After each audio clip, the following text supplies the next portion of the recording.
The morning's here. Hello, everyone. Good morning. Welcome to the Disney Morning Show. I am Kyle, the editorial director for Laughing Place, and joining me this morning is Luke. Hi, Luke.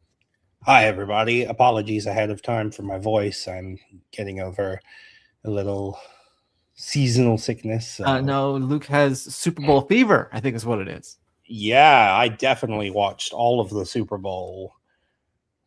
You have Seahawks sickness? Seahawks sickness, Patriots. I do have Goodwill Duncan. Is that a word? Anyway, let's say some hellos. The Goodwill Duncan ad. Yeah, I liked it. I thought.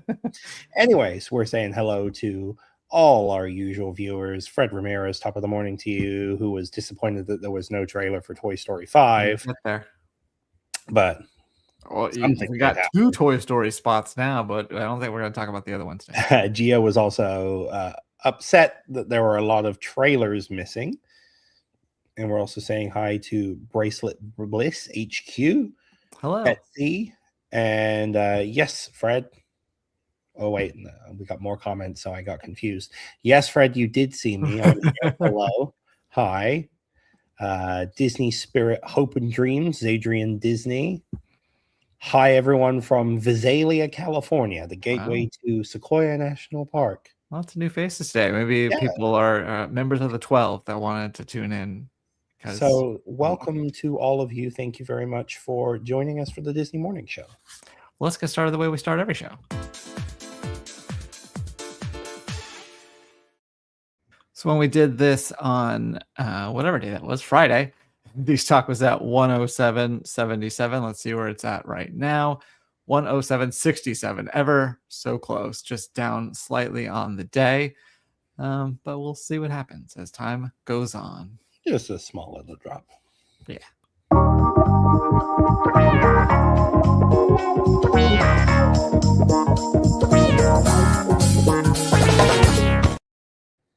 Well, as both Luke and I predicted, the Seattle Seahawks were the winners of Super Bowl 60, and two of the champions are going to be headed to Disneyland today. Sam Darnold, the quarterback, and Kenneth Walker the third, who is a running back and was the Super Bowl MVP, the first running back to be named MVP since 1998, I believe. They're both going to be at Disneyland today. The parade's going to take place at around 1:15. They'll head down Main Street, and you'll see lots of highlighter green and dark blue along the route there. And they released the video late last night. I think it was up till like almost 1 o'clock before they finally posted it. Thankfully, they did let us know who it was going to be a little bit earlier than that. So yeah, they have the. I'm going to mute it so we don't get claimed. I did joke because, like, Luke, I know you didn't watch the game.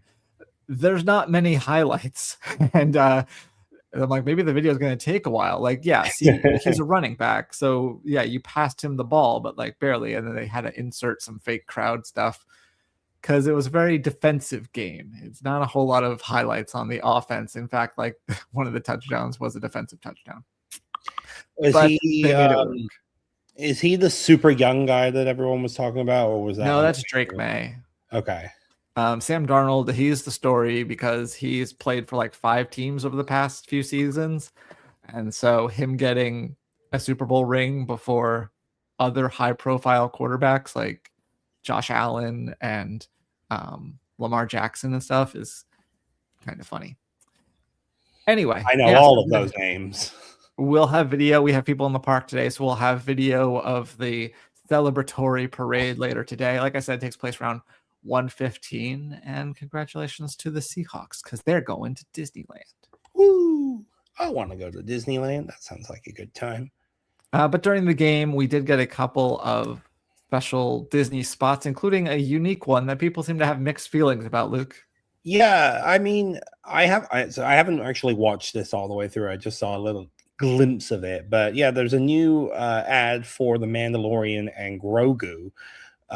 Which features Sam Elliott, the very mustachioed man with Mayor of Quahog. Yes, very deep voice. and he is narrating an ad that showcases Mando and Grogu tauntaun sledding. So very, very interesting way to advertise what is supposed to be a big theatrical return to the world of Star Wars. It's cute, but yeah, I think we need a big trailer to really show off what this movie is going to do soon. Yeah, we'll get there. No, I think it's clever of them because, we all complain about how trailers give away too much. So this is a way to promote the movie in a cute way that fits the medium. It's supposed to be like a parody of the Clydesdales, the Budweiser commercials. And so putting this in the Super Bowl is perfect, in my opinion. And I think it's really cute too. So it's like I thought it was a fun twist. I think people are kind of missing the joke. They're like, "Oh, it reminded me about beer commercials." Like, yeah, I will. After this, I will actually watch it and then form an opinion on it. Yeah, but then we had a more traditional spot, Hoppers, which they've been releasing a lot from this movie, so I couldn't tell you exactly what in this was new. I know some of it we've seen before, but I thought it's fun. This movie continues to look like I'm really excited for it. Everything I see from it makes me more excited. Including the positive reviews. It just looks like a ton of fun. It's definitely one of the best looking original Pixar movies just from the get-go in a while. Mm-hmm. Yeah. Sorry, Tony. Lizard, yeah. So should be fun, and that Hoppers comes out in just a couple of 1 month and a half, not even. March 6th, I think. So less than a month.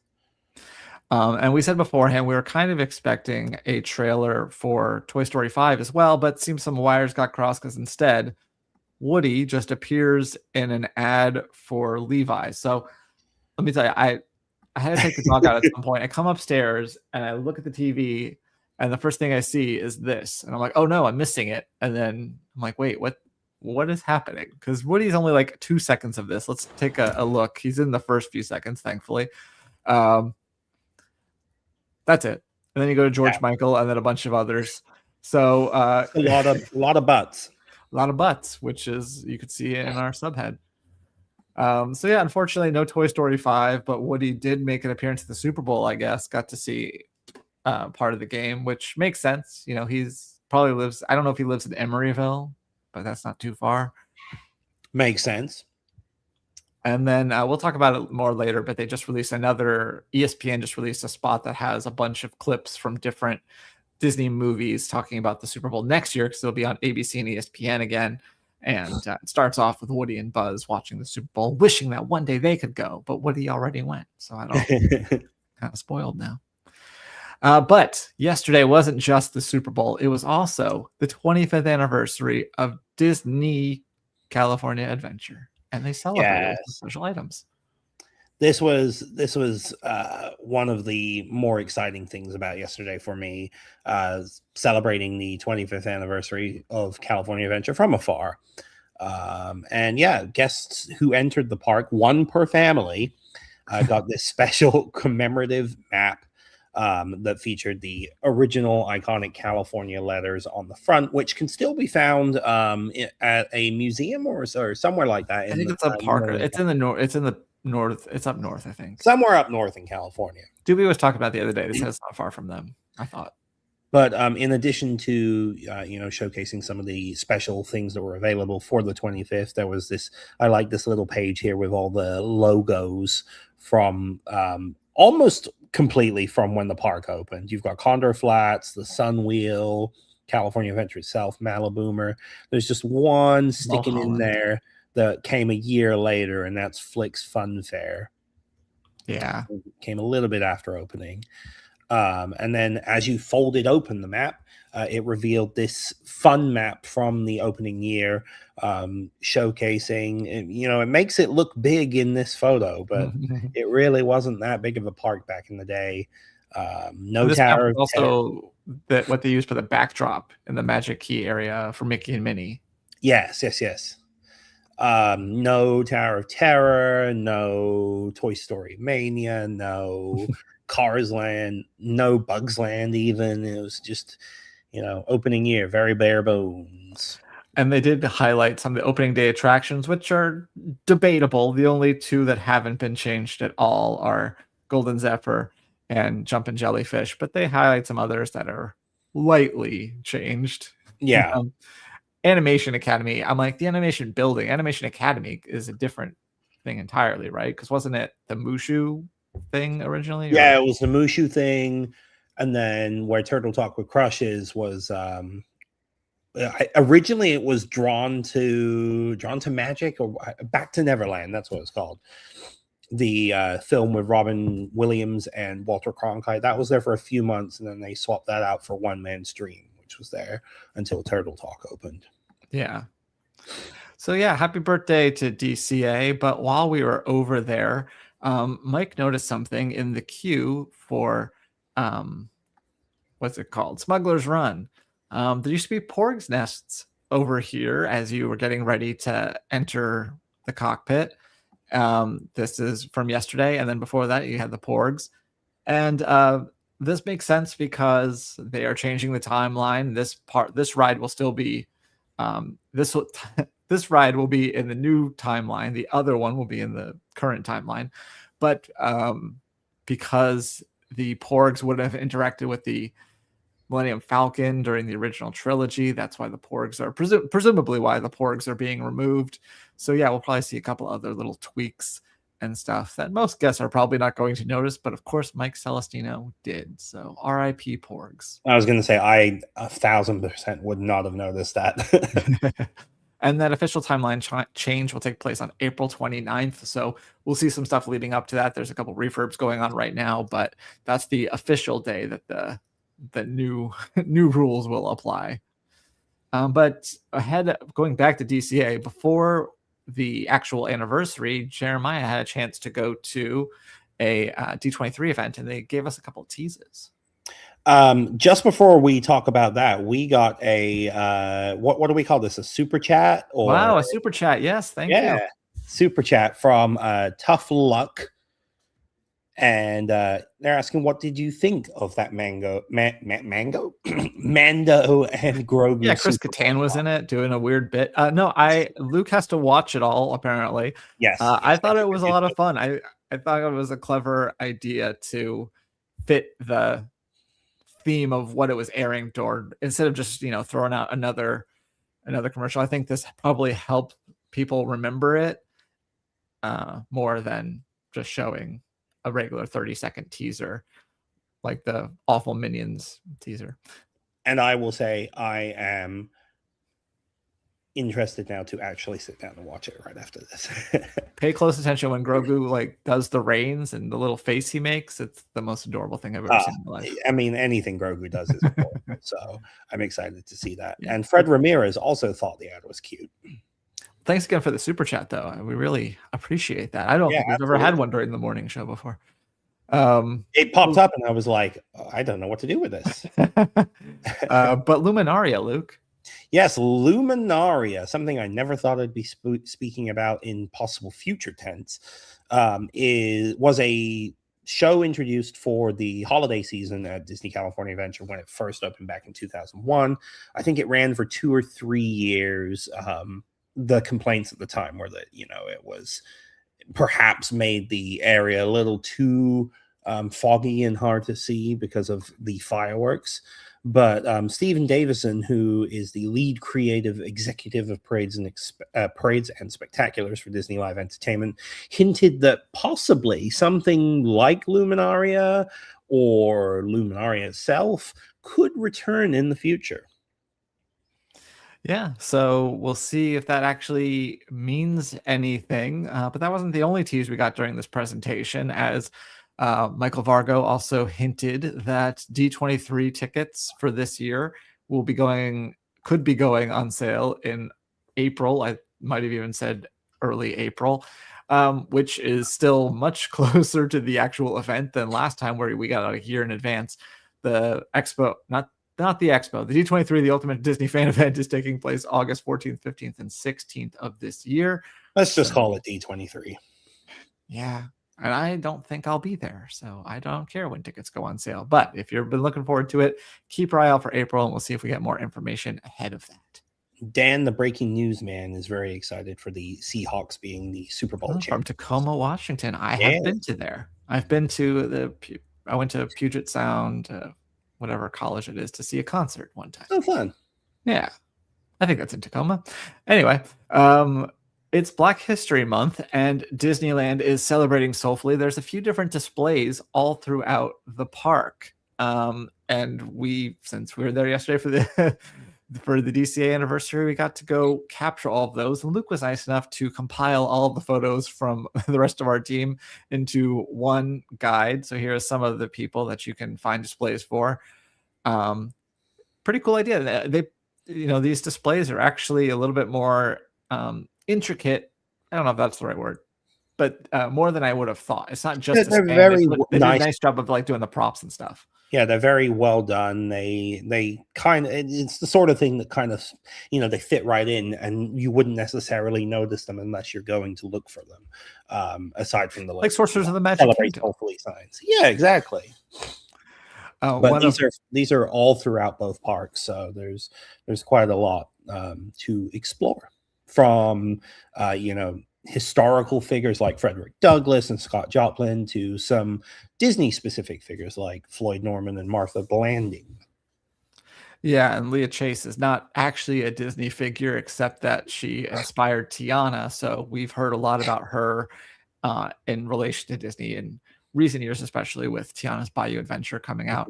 One of the first ones we noticed was actually over in DCA. They have a Lanny Smoot one, and they have a bit of the hollow floor that we keep hearing about that, who knows if it'll actually ever come to a Disney park, but we'll see. So anyway, you could check that out over on Laughing Place. And before we move on, we have a question from Andrew Cano saying that the Seahawks beat the Patriots. Are you guys going to Disneyland for the Super Bowl Champions Parade and Watch? The two of us will not, but Laughing Place will be there.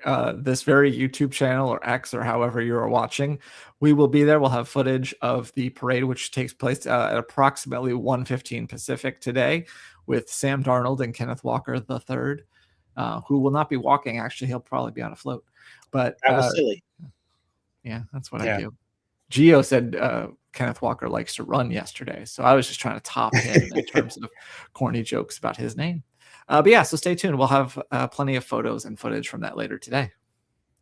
But now it's time to check the Disney Plus Top 10.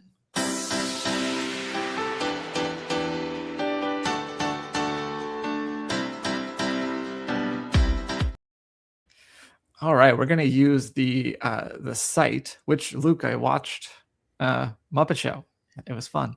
I'm so proud of you. I want to watch it again. It is still number 1, so go ahead and watch it. Add to that reign. Number 2 is Wonder Man. So my bumper was, the answer to the bumper is yes. Princess and the Frog, as we were just talking about, is in 3rd. Ella McKay, which you would think Jamie Lee Curtis is the star of, is in number 4. The Muppets, the Jason Segel one from 2011, is in 5th. Spider-Man Across the Spider-Verse, Fear Factor, House of Fear, Memory of a Killer, Tron Ares, and The Mummy, which that's is random. Yeah. That's a little random. Save that more with Universal, of course. Right. Yes. This Muppet fan is very happy to see the Muppet Show still in the top 10. Hoping for news of a full series any day now.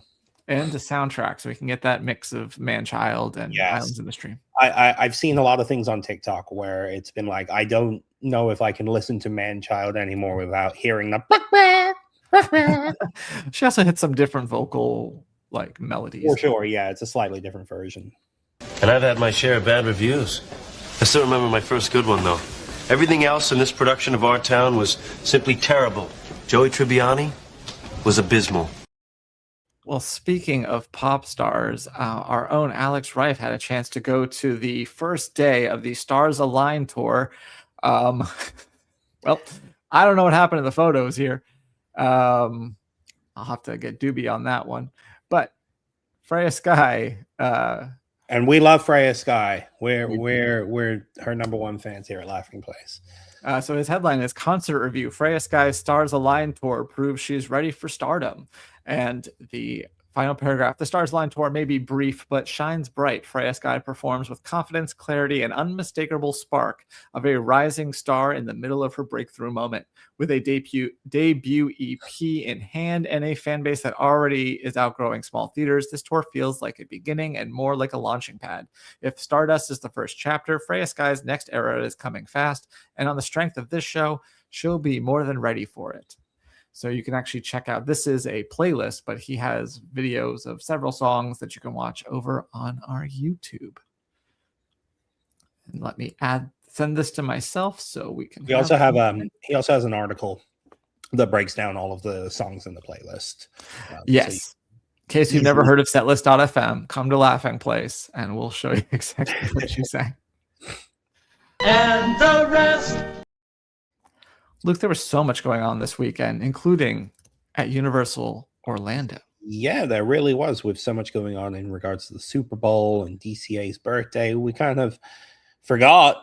Well, we didn't forget. I forgot that Mardi Gras was kicking off at Universal Studios Florida, and our contributor, Mike Mack, went on over for us to check out some of this year's festivities, which includes a brand new walk-around character in the tradition of Earl of the Squirrel and some other fun characters. You can now meet with King Gator, who is a very interesting, shiny-looking gator, but he's a lot of fun. Of course, for the Mardi Gras, there's also plenty of international cuisine that you can enjoy, plenty of entertainment. There's a brand new tribute store this year located in the Hollywood area of the park, which has some fun merchandise, including a adorable beignet plush. They're trying to get that award from Hollywood next year. Yeah. And then the main highlights are probably the parade, which is always a really festive, enjoyable part of Mardi Gras. And then on select nights, you can enjoy various concerts featuring such wonderful performers as Joey Fatone and AJ McLean, RuPaul doing a DJ set, Shaggy, BB Rexa, and Zed. So a lot of fun concert opportunities this year at Mardi Gras. And we do have video of the parade that you can check out. And yeah, I do like this King Gator or Prince Gator or whatever he is. Oh, I think it might be Prince Gator. Yeah. Prince Gator. Yeah, he's not ascended to the... He hasn't ascended to the throne just yet. No, not yet.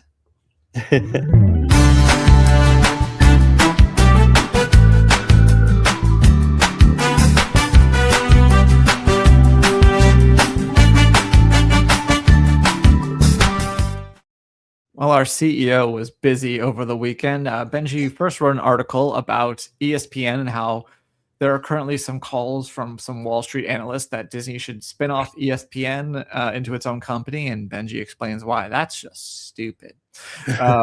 Also, as an opening day cast member, nope, not there yet.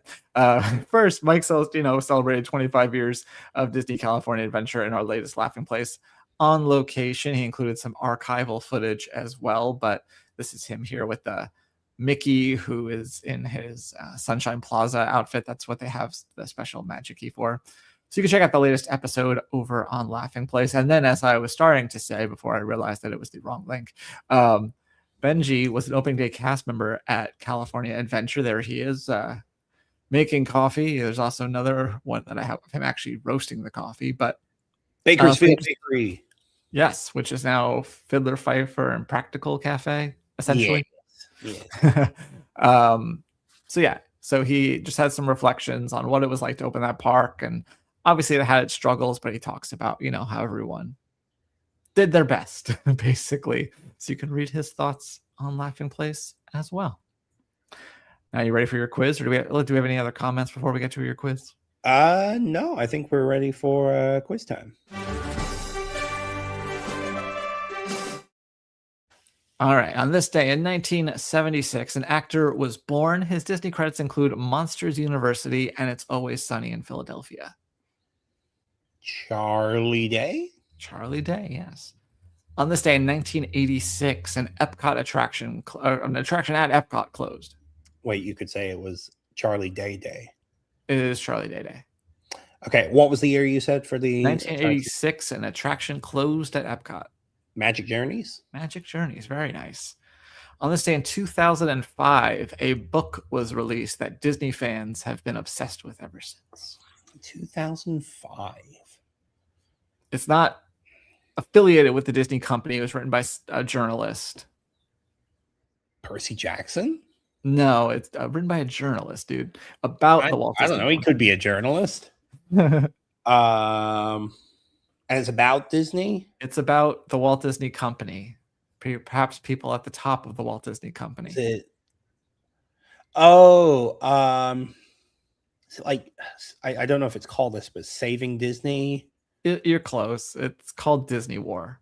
Disney War. Okay. It's a About very interesting Eisner book. Eisner and Wells and Katzenberg and Roy O. Disney, right? Yes. I think that is. Roy E. Disney. E. Disney, yeah. That's right. One of the Roys. Yeah, very interesting book if you haven't read it. And then finally, I know you're going to get this one because I thought about holding it back, but spoiled it. In 2006, what happened? What character might have Disney have reacquired? Oh, Oswald the Lucky Rabbit. Thanks to or trading him for Al Michaels. Al Michaels. Yeah. Yes. That was 20 years ago today. Bob Iger's big gesture to the fan base. Now Al Michaels calls Thursday night games for Amazon. Let's go to Sorcerer Streak. Yeah.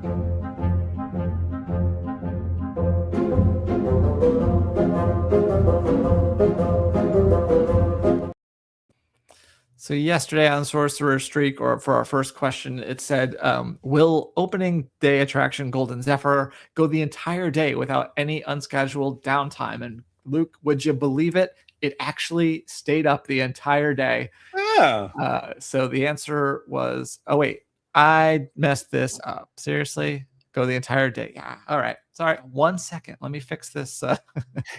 Must have been a very calm day wind-wise in Anaheim. I guess so, yeah.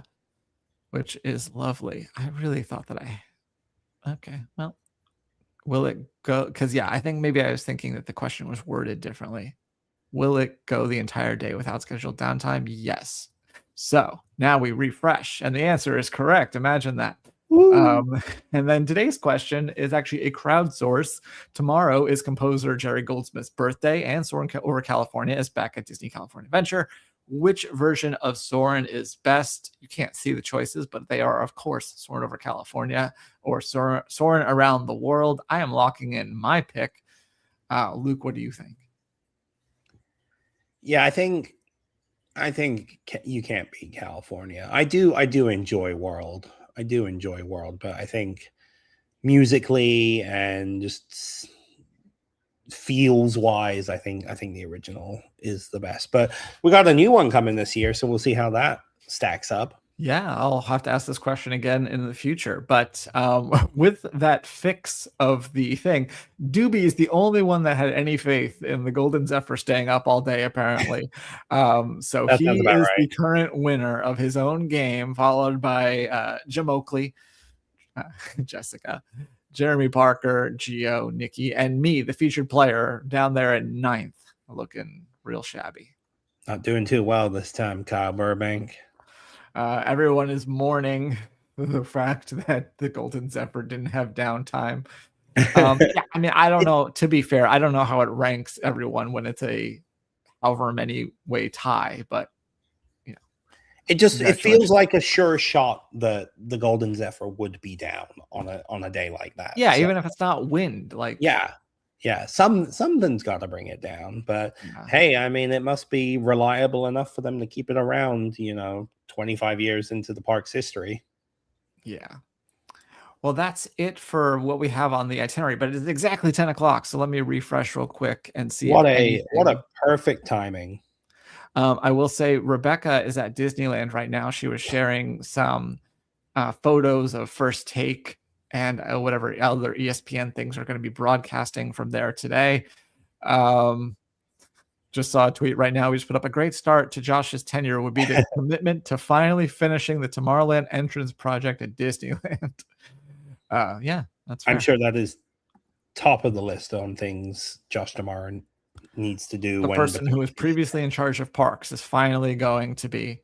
I don't know if this is news, but The Good Place is now streaming on Hulu and Hulu on Disney Plus. We probably knew that, right? Yeah, I have no idea. I'll have to research. Seems that like one an a old bit. show, so I don't know if I pay attention as much. Yeah.